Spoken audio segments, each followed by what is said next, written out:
Prime Minister Clark, honourable senators, members of Parliament, ambassadors and members of the diplomatic corps of NATO member and partner countries, good afternoon. My name is Robert Baines. I'm the president of the NATO Association of Canada, and it's a pleasure to have you here today. The NATO Association educates Canadians about the value of security and the importance of NATO. We're honoured to host this event in collaboration with the Canadian NATO Parliamentary Association and Chair Julie Zarowitz. Julie, great to have you here.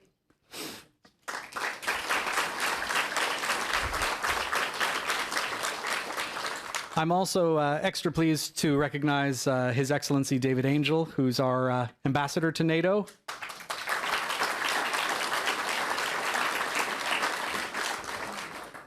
The NATO Association of Canada engages Canadians from across the country.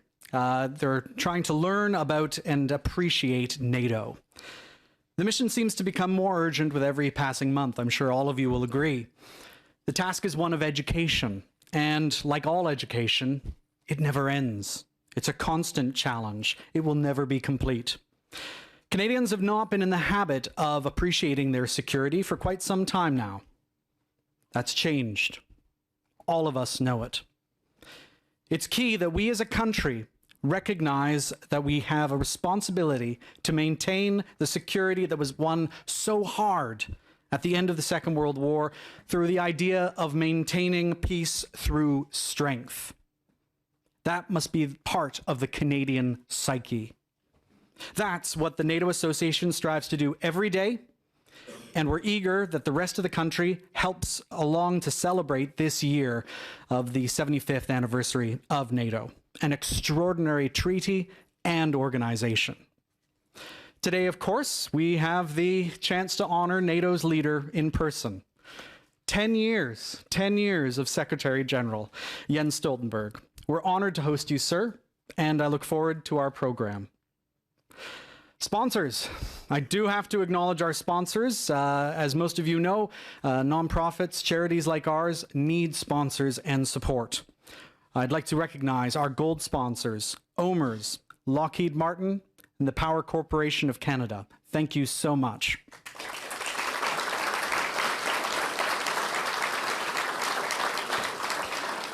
We also have silver sponsors, Labatt, TD Bank, and Bruce Power, and sponsorship from Fortin Consulting Group. Thank you all so much.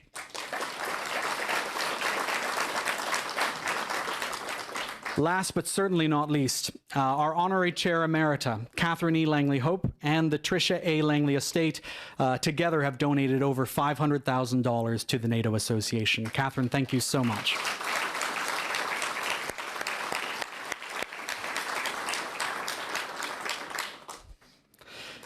I'm now absolutely pleased to introduce the chair of the NATO Association of Canada, the Honourable David Collinette. David has had many significant positions in and out of politics over the years, but most significantly for his NATO connection, he has served as Canada's Minister of National Defence and was the Minister of Transport during 9/11, the first time that NATO's Article 5, of course, was invoked. He's currently proudly the chair of the NATO Association and a member of the Order of Ontario. David, please come up and introduce Mr. Stoltenberg.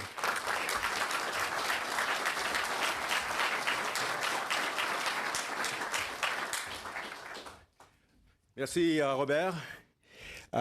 It's great to see so many familiar faces, and especially parliamentarians, and one parliamentarian in particular.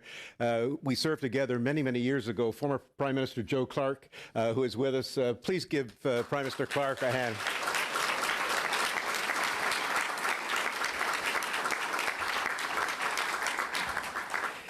C'est également mon plaisir de vous accueillir aujourd'hui pour reconnaître un homme d'État extraordinaire, notre invité d'honneur, le secrétaire général Jens Stoltenberg. The term crossroads of history is often used to describe a critical juncture in time, and there's no question that the global community has reached that point on several fronts over the past few years. We have only to think of the pandemic, the challenges of climate change, natural disasters, the current situation in the Middle East, and of course, the illegal, brutal Russian invasion of Ukraine. NATO is a defensive alliance, and people don't often see us as we really are. That seeks to deter aggression, that threatens its members. But NATO's relevance has been questioned and undermined by many, not just by international actors with their own geopolitical aspirations to establish a new world order according to their own autocratic values, but also by some in NATO countries, even in Canada, who believe that NATO is a relic from a bygone era. This could not be further from the truth. NATO is as relevant today as it was at its creation in 1949, and deserving of our support. But for NATO to survive and thrive and remain relevant, we have to be open to change. Jens Stoltenberg has been the leader of the alliance, as Robert said, for 10 years, and his mission has been to lead that change. To understand his commitment, one must understand the man, his beliefs, and his actions over more than 3 decades in public life. His parents were involved in government and instilled in him a love and respect for public service. In youth, Jens Stoltenberg was, like all of us, I guess, marked by an idealism that he could help make a difference in the world and make the world a better place. And one of the causes of concern for him that many people overlook because they think of him in his current role was the existential threat posed by climate change and global warming. And this became a major preoccupation in his time as minister and prime minister. In fact, he chaired the high-level UN Commission on Climate Financing and served as UN Special Envoy on Climate Change, helping to prepare for the Paris Accord. He became an early leader in recognizing the threat to order and stability from a revanchist Russia. He suspected that the peace dividend from the ending of the Cold War would be short-lived. So he was an ardent supporter of bolstering Norwegian military preparedness. Yet while wary of Russia, he was always open to dialogue with Norway's powerful neighbor. The timing of his appointment as NATO Secretary General coincided with the Russian annexation of Crimea and invasion of the Donbass region of Ukraine in 2014, followed by the full-scale invasion of Ukraine in February 2022. Under Mr. Stoltenberg's leadership, NATO has responded to a more challenging security environment by implementing the biggest reinforcement of its collective security since the Cold War, with more forces, increased defense spending, and new rounds of NATO enlargement with the accession of Montenegro, North Macedonia, Finland, and Sweden. And, you know, to have Sweden and Finland in the alliance is a major achievement. These are two wonderful countries that for decades, perhaps even a century or two, have been neutral countries, and they have sought to join NATO. But that was not an easy thing to do when you have an alliance of so many countries with differing views. But it was the resolution of the Secretary General and his diplomatic skills that got a consensus to admit Finland and Sweden. You know, throughout history, leaders emerge in times of turmoil and peril, and Jens Stoltenberg is one such person. And he's emerged, I guess we could say, as the man of the moment, as NATO prepares itself to protect the freedom, democracy, and territorial integrity of its member nations. Et c'est la raison pour laquelle nous sommes heureux de présenter aujourd'hui à M. Stoltenberg le prix Louis Laurent, portant le nom de 12e Premier ministre du Canada. Le gouvernement de M. Laurent appuyait fortement la création de l'OTAN. In recognition of the Secretary General's outstanding leadership for the NATO alliance, we are going to present him with the NATO Association of Canada's award, the Louis Laurent Award, after our 12th Prime Minister. And I would ask Catherine, our Chair Emerita, and Julie Zurwitz, our Chair of the Canadian Parliamentary Association, NATO Parliamentary Association, to come to the podium to present the award.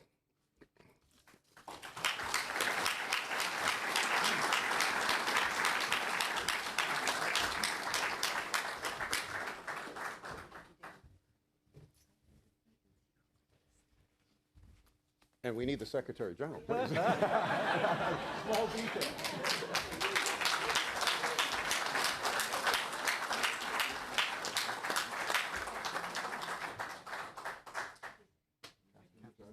You and Julie can hand it to him.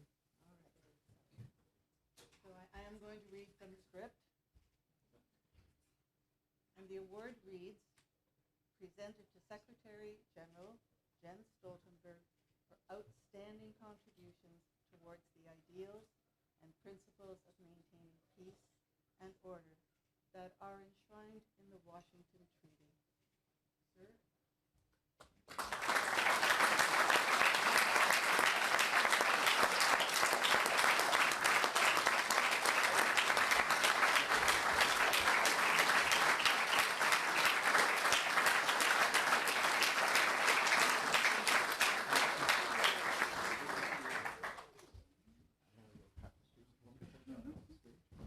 Now we'll be lucky enough to have an address by the Secretary General. Sir.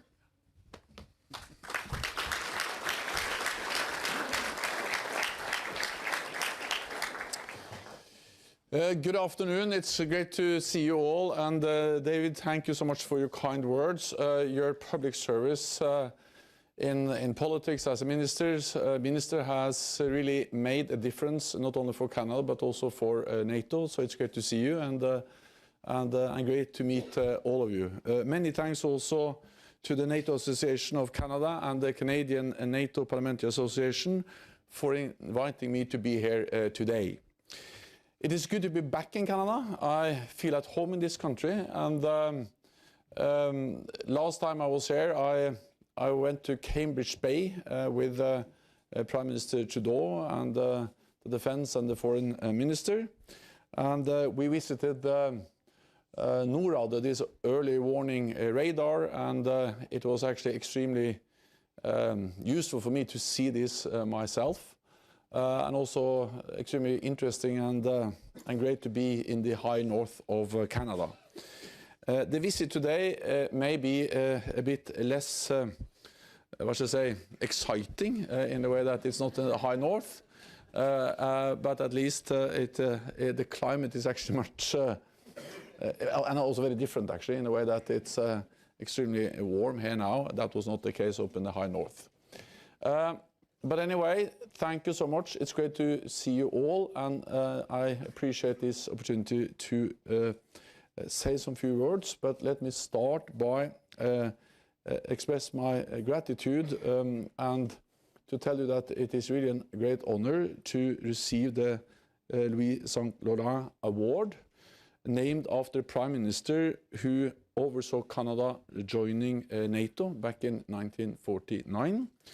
And St. Laurent was one of the earliest proponents of NATO as a transatlantic alliance. He understood that the only way to stand up to aggression was for free nations to stand together. He was right then, and he is right now. For today, we face the most challenging, complex, and dangerous security environment for generations. In 3 weeks, leaders, the NATO heads of state and government, will meet in Washington for the NATO summit. There we will celebrate the 75th anniversary of our alliance. But this summit will not only be about celebrations, but it will also be an opportunity to make important decisions for the future. There are 3 main issues on our agenda. First, deterrence and defense. We live in a more dangerous world with a greater global competition, a new war in the Middle East, and a full-fledged war in Europe. Canada contributes to NATO's deterrence and defense in many different ways. We are very grateful for those contributions, not least on Europe's eastern flank, where Canadian troops lead NATO's multinational battle group in Latvia. And I have had the privilege of meeting the Canadian soldiers in Latvia several times. And every time I met them, I've been impressed by their commitment, by their skill, by their professionalism. And I would like to express my gratitude to them, but also to Canada, for everything you do to strengthen NATO's military presence on our eastern flank, and pay tribute to all those who serve and have served in that battle group. In 2014, Russia illegally annexed Crimea, and at that time all NATO allies at the NATO summit in Wales in the United Kingdom decided that we should spend 2% of GDP on defense. At that time, only 3 allies out of all NATO members met the guideline, met the target of spending 2% of GDP on defense. And that was the United States, the United Kingdom, and Greece. This year, in 2024, 23 allies will spend at least 2% of GDP on defense. Canada is also increasing its defense spending and will add billions over the coming years, including by purchasing high-end new capabilities, modernizing NORAD, and by investing in 5th generation F-35 aircraft. This is important for our collective security. This will help to further strengthen NATO as a defensive military alliance. At the same time, I continue to expect that all allies should meet the guideline of spending 2%. I know that this is not always easy, because I've been a politician, a parliamentarian, and a prime minister for many years, and I know that it's always easier to spend money on health, education, infrastructure, and many other important tasks than to invest more in defense. And that's also the reason why, when the Cold War ended, European allies, Canada, reduced defense spending because tensions went down. But when we reduce defense spending, when tensions are going down, we have also must also be able to increase spending, investments in our security, when tensions are increasing and are high as they are today. So therefore, the reality is that now we need to prioritize defense investments in our security, because we need that to respond to a more dangerous and challenging security environment.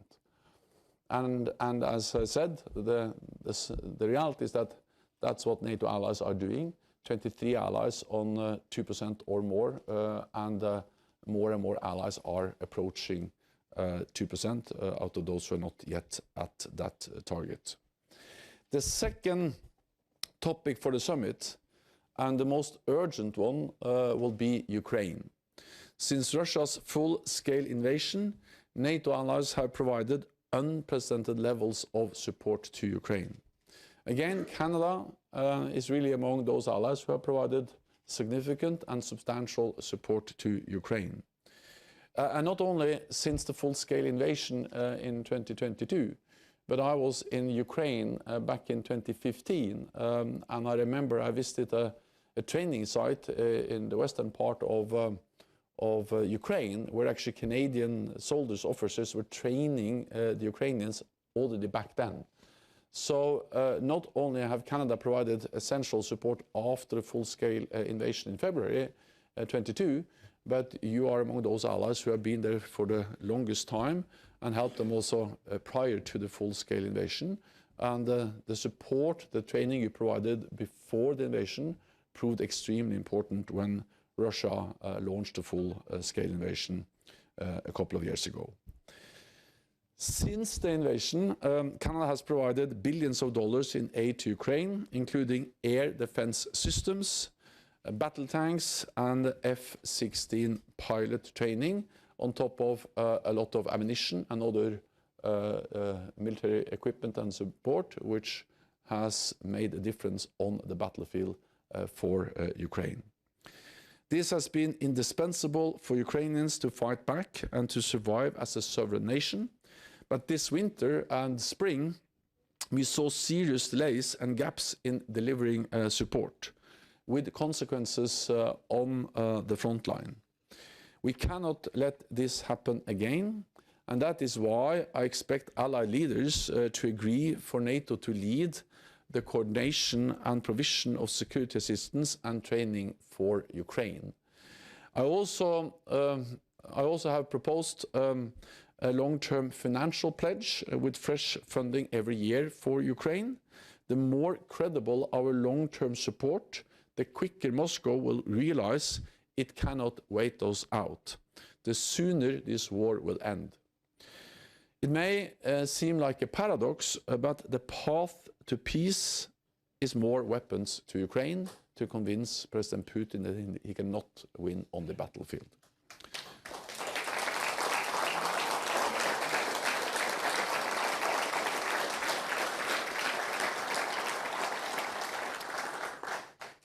We must ensure that Putin's aggression doesn't pay off today or in the future. That is why we at the NATO summit in Washington next month will continue to bring Ukraine ever closer to NATO membership, so that when the time is right, Ukraine can join without any delay.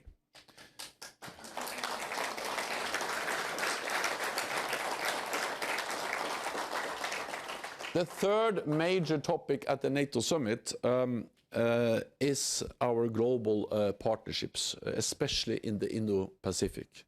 And of course, Canada, being both an Atlantic and a Pacific nation, you are aware of both the challenges in Europe, but also in the Indo-Pacific. The war in Ukraine demonstrates that our security is not regional, our security is global. Not least because of the support we know Russia is getting from China and others. Beijing is sharing high-end technologies like semiconductors and other dual-use items. Last year, Russia imported 90% of its microelectronics from China, used to produce missiles, tanks, and aircraft. China is also working to provide Russia with improved satellite capability and imagery. All of this enables Moscow to inflict more death and destruction on Ukraine, bolster Russia's defense industrial base, and evade the impact of sanctions and exports controls. Publicly, President Xi has tried to create the impression that he is taking a backseat in the conflict in Ukraine, toward sanctions and to keep trade flowing. But the reality is that China is fueling the largest armed conflict in Europe since World War II. And at the same time, it wants to maintain good relations with the West. Well, Beijing cannot have it both ways. At some point, and unless China changes course, allies need to impose a cost. Russia is receiving support from others too. North Korea has delivered over 1 million rounds of artillery shells, and Iran has delivered thousands of deadly Shahed drones. We are deeply concerned that in exchange, Pyongyang and Tehran could receive Russian technology and supplies to help them advance their missile and nuclear programs. The growing alignment between Russia and its authoritarian friends in Asia makes it even more important that we work closely with our friends in the Indo-Pacific. I have therefore invited the leaders, the heads of state and government of Australia, Japan, New Zealand, and the Republic of Korea to the summit in Washington next month. Together, we can uphold the international rules-based order and protect our shared values. So, ladies and gentlemen, for 75 years, NATO allies has kept us safe, just as Prime Minister Laurent knew it would. It saw us through the Cold War and the breakup of the Soviet Union, ended ethnic wars in the Balkans, and helped us fight terrorism in the aftermath of the 9/11 attacks and the rise of ISIS. And NATO keeps us safe today as we prepare for a more dangerous world. Thanks to the collective strength of NATO, we can stand up to authoritarian powers like Russia and China. and make sure that freedom and democracy prevail in Ukraine. And it's through NATO that we will continue to protect our values, our nations, and our 1 billion people. Thank you so much.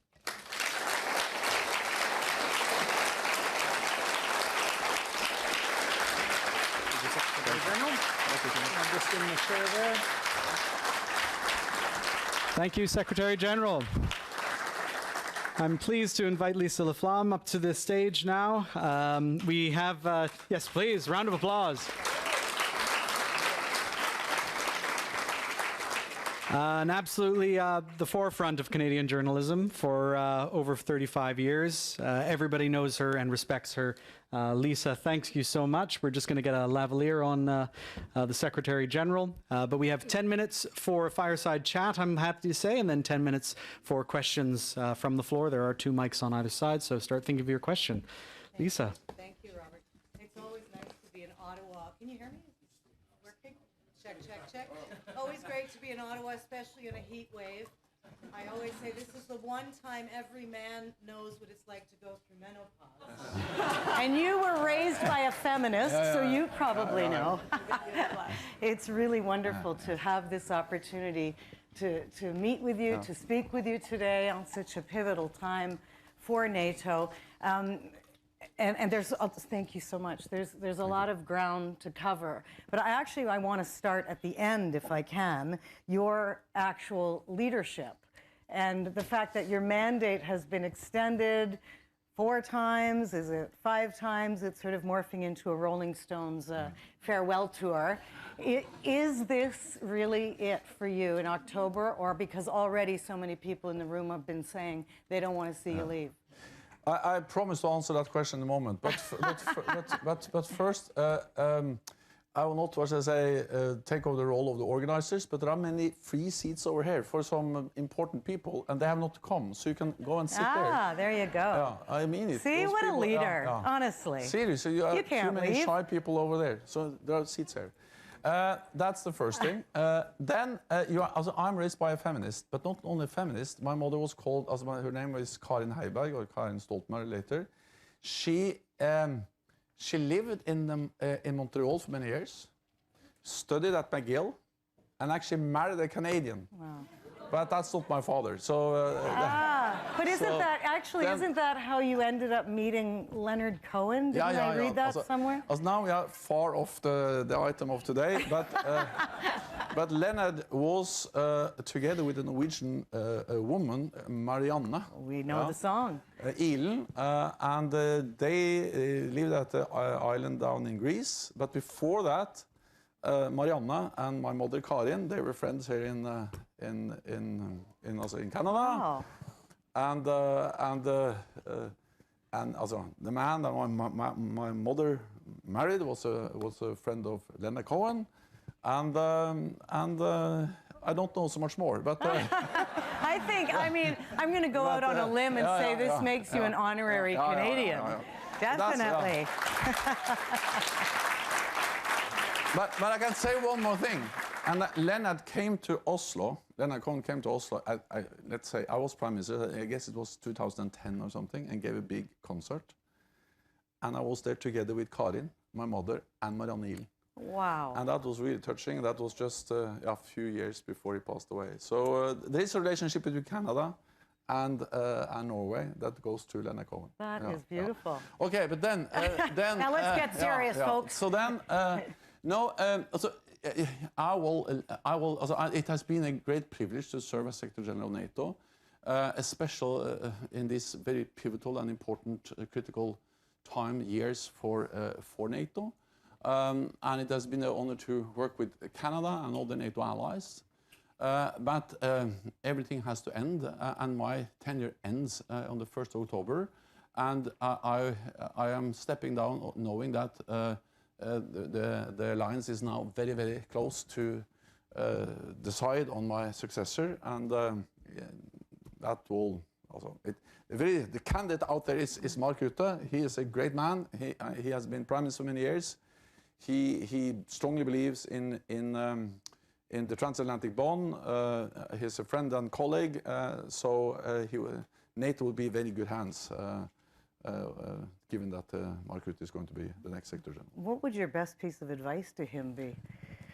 First of all, I'm very afraid of these kind of outgoing people giving advice to those who are coming in, because they have to meet and to face the challenges in their way, and I'm absolutely certain that he will be able to do so.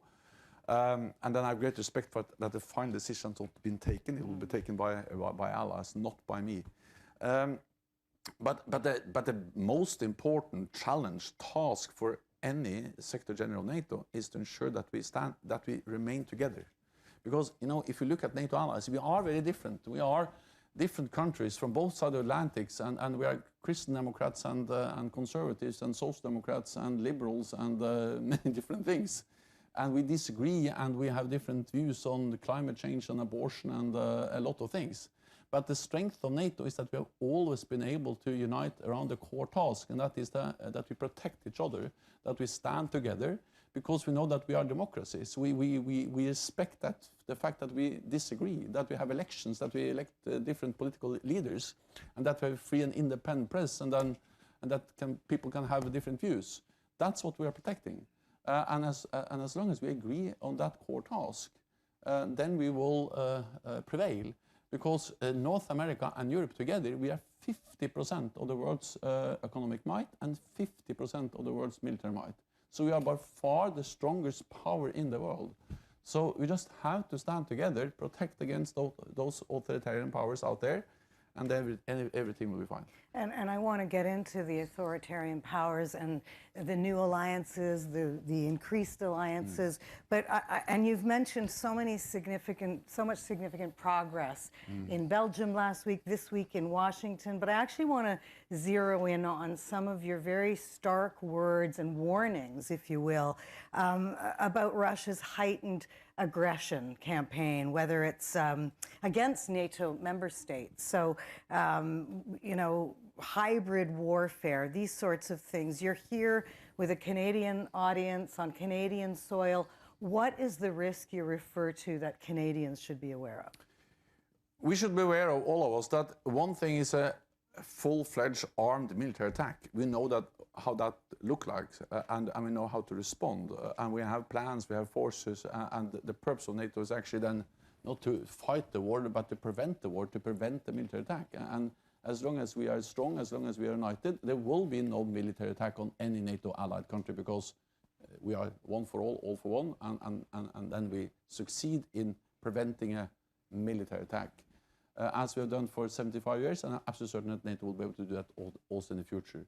The challenge is that we are threatened by something which is not a full-fledged military attack, which is this cyber hybrid, this below Article 5, as is often referred to, threats. And that is everything from meddling in our political processes, undermining the trust in our political institutions, disinformation, cyber attacks.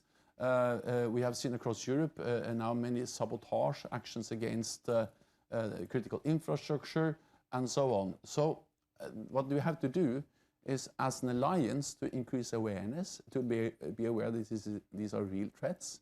We need to exchange intelligence.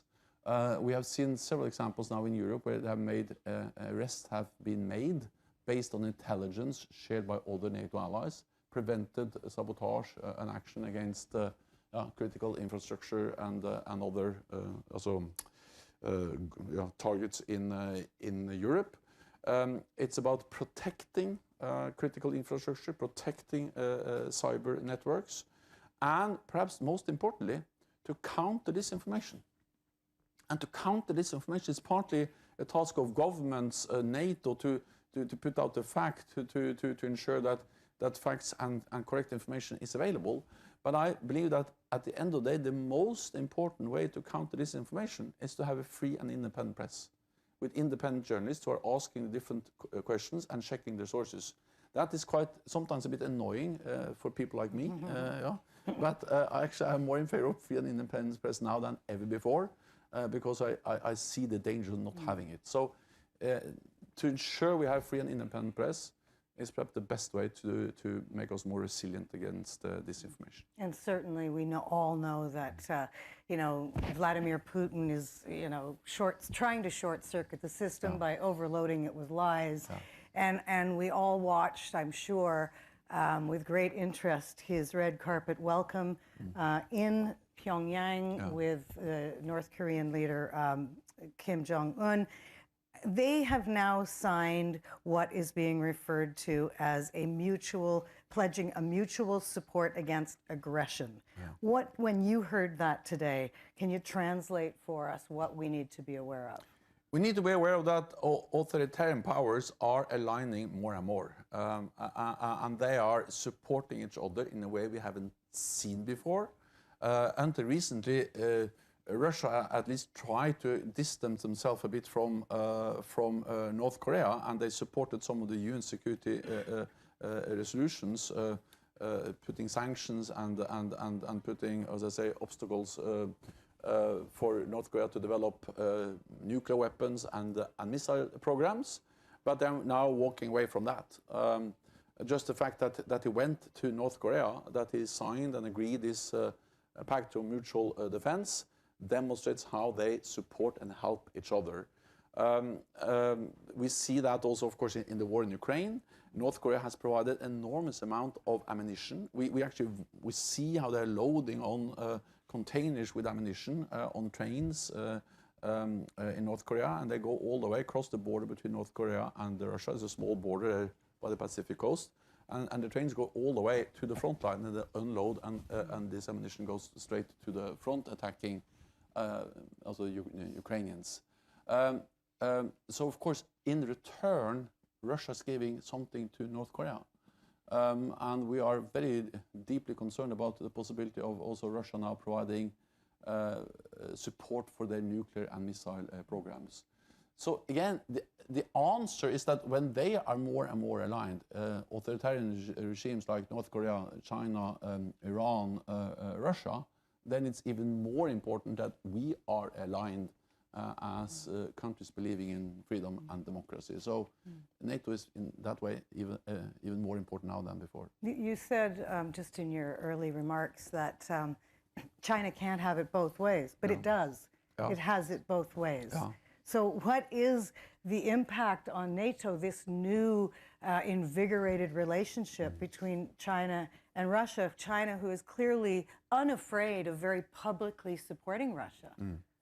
No, it is a dilemma because China is an important country in the world because of the size, their economy. We have to engage to work with China on issues like climate change and other issues. At the same time, we see how China is supporting Russia. China is the main supporter of the Russian war efforts in Ukraine, propping up their war economy and providing all the technology they need to build the most advanced weapons. Some allies have imposed some sanctions, United States. Other allies are of course much more hesitant, but this is an issue which has to be addressed and discussed because it cannot continue as now, where China has a kind of normal relationship and at the same time is responsible for the biggest security challenge we have seen, at least in Europe, since the Second World War. So just to put that issue on the agenda, I think is the first step. Then when it comes to NATO and China, I think it's important also to realize that NATO has come a long way. The first time we mentioned China in an agreed, negotiated policy document in NATO was in 2019. Because until then, NATO was about Russia or the Soviet Union and Russia. And China was, in a way, for the United States and partly Canada, but it was not for us, in a way. It was not for NATO as an alliance. That changed partly with a big discussion about 5G, where we realized that China controls critical infrastructure, which is important for us. And in the strategic concept, which is NATO's main political document, agreed, and then the new one agreed in Madrid 2 years ago.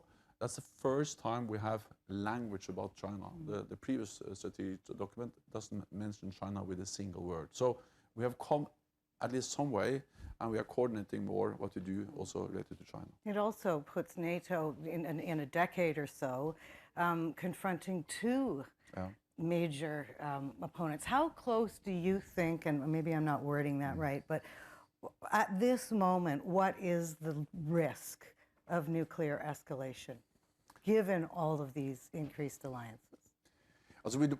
First of all, we don't see any imminent threat of any military attack and not of any use of nuclear weapons. At the same time, we are in a very different place than where we were just a few years ago, because even during the Cold War, we were able, and especially the United States and the Soviet Union, and later the United States and Russia, were able to develop an arms control architecture where actually there were limits, there were reductions, and there were a minimum of transparency and predictability. I remember, for instance, the concern we had in Europe about the intermediate range missiles, the SS-20s, and then we in NATO deployed something called Pershing and cruise missiles. And then in '87, and I was a young man at that time, and I was out demonstrating against these missiles. But then suddenly in 1987, Ronald Reagan and Gorbachev signed the INF Treaty, not reducing, but banning all these missiles, zero. And that was a milestone in nuclear disarmament. Then we had the START and the New START, the strategic agreements, limiting the number of long-range nuclear weapons or warheads to 1,500. And we had other test ban treaty and other things. Now, Russia has walked away from all of these agreements. They started by violating the INF Treaty, banning also intermediate range missiles. This is combined then with a much more, as I say, dangerous, reckless nuclear rhetoric from the Russian side, and then combined with the fact that now China is investing heavily and modernizing, and not only but increasing the number of nuclear weapons, many of them on long-range intercontinental ballistic missiles, able to reach the whole of NATO. And as you mentioned, in not so many years, also in the next decade, we expect that NATO and the United States, for the first time in our history, will face not only one peer nuclear adversary or potential adversary, but two, Russia and China. And of course, and not only that, with many more missiles and many more weapons, but also without transparency. Because I think we must never underestimate that these agreements, they were important partly because they put limits, but perhaps as important was the fact that we had trust, transparency. I remember I visited one of the U.S. bases in Kings Bay, I think it was in Georgia, also on the Atlantic coast of the United States, where they had nuclear submarines, and there was a special kind of vehicle to transport the Russian inspectors. So they came and inspected the strategic submarines of the United States, as the United States went and inspected the strategic submarines of Russia. When I was Prime Minister in Norway, we had a lot of engagement, not on strategic weapons, but the handling of nuclear waste, and also some old nuclear submarines in something called the Andreev Bay on the Kola Peninsula. All of this, which actually created a lot of transparency and insight in what do they have and what do we have, is over. And that's that's serious. But in the interest of transparency, are you asking the Allies to basically dust off their nuclear weapons and put them on standby and out of storage?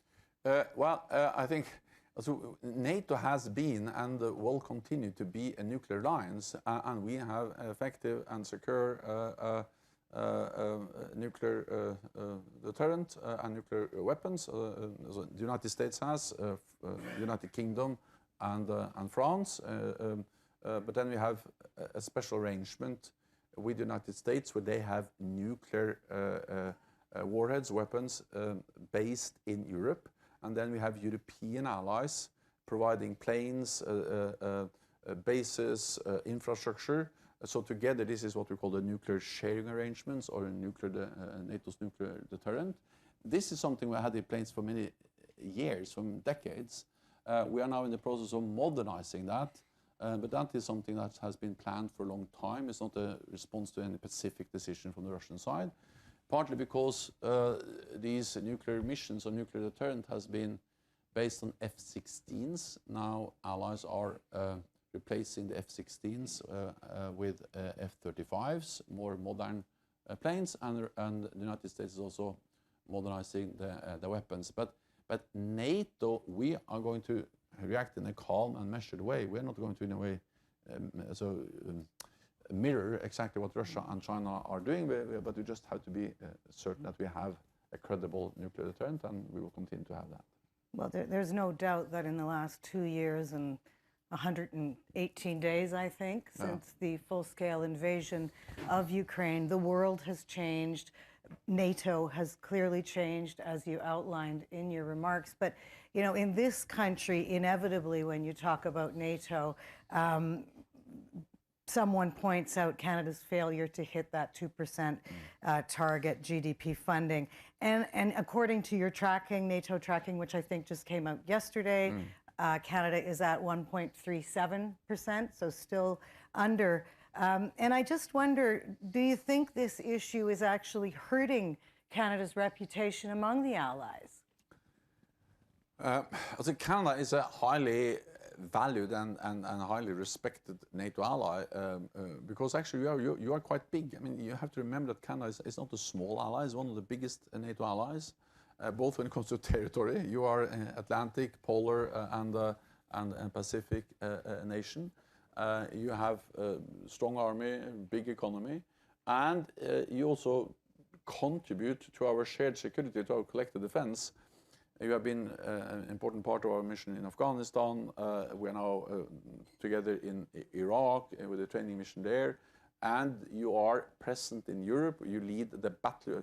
Canada leads one of the battle groups we have in the eastern part of the alliance, the one in Latvia. And that's a significant contribution by Canada to European defense, to NATO's collective defense. And Canadian planes and ships are regularly part of NATO naval and air also air policing missions and naval operations. I say this because NATO's standing in Canada's standing in NATO is strong, but at the same time, of course, we expect all allies to make good on the promise of investing 2%. That's no way to hide that. We agreed it, and actually in Vilnius at the last summit, we agreed to say that 2% is a minimum. And of course, the challenges you face in Canada are the same challenges they face in other NATO allied countries. That they have budgets, they are concerned about the fiscal balance, they want to spend money on health, education, and all the other things. And I am the first to understand that. But again, if we're not able to prevent war, if we're not able to preserve peace, then what we do on health and climate change and education, in a way, it will fail. So a precondition for success on all the other areas is that we preserve peace, and therefore we need to invest in security, and 2% is now a minimum.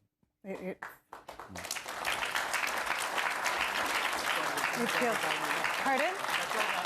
Oh my goodness, we've run out of time. Oh. I know. Everybody But I've got so many more questions. Yeah. I think we were all fascinated anyway, so you asked all the biggies. So, but thank I you. have so many questions about Ukraine. Oh well, another time. We'll continue at another time, perhaps after October.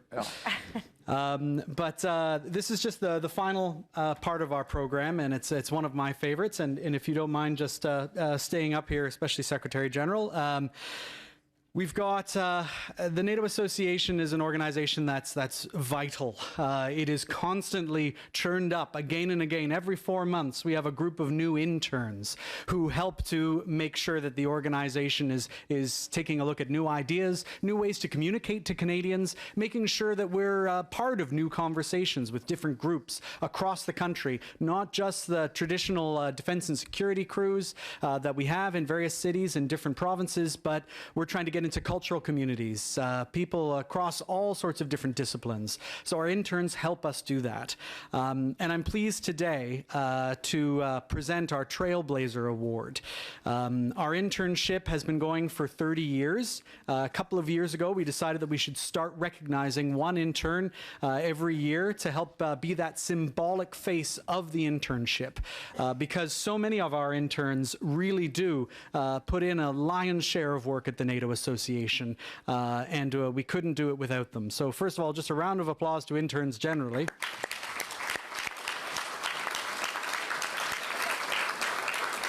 And for one specific, I would like to ask Antalya Papatia to join me on stage. Antalya's been volunteering at the NATO Association since 2019. Oh, come on right up. She started what she thought was a 4-month internship. It ended up to be never-ending. She's continually volunteering. She's put on a Women, Peace and Security program. She has helped as a program editor and continued with social media. And now she's a volunteer with the Youth Atlantic Treaty Association for Canada. So Antalya's really put in a tremendous amount here. It gives me so much pleasure to be able to award her the Trailblazer Award. And I'd like to ask all of our interns, past and present, who are here today. We'll get a photo with Secretary General Stoltenberg and Antalya. This is your award. Thank you. Congratulations. And I'd like to get a photo with all of our interns.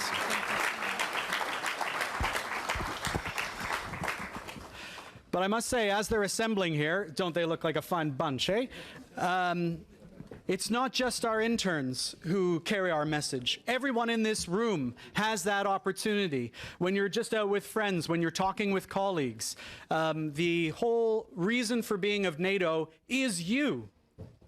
NATO is here to protect everything we love, our favorite music, our favorite moments here in Canada. So I just put this upon your shoulders. This is burden sharing at the most basic level. So I would put that on every single person in this room, that we all have a responsibility to carry forth the NATO message and to make sure that all of our friends throughout Canada hear this. And if you do have the interest to help us here at the NATO Association, please do so. We always can use further volunteers.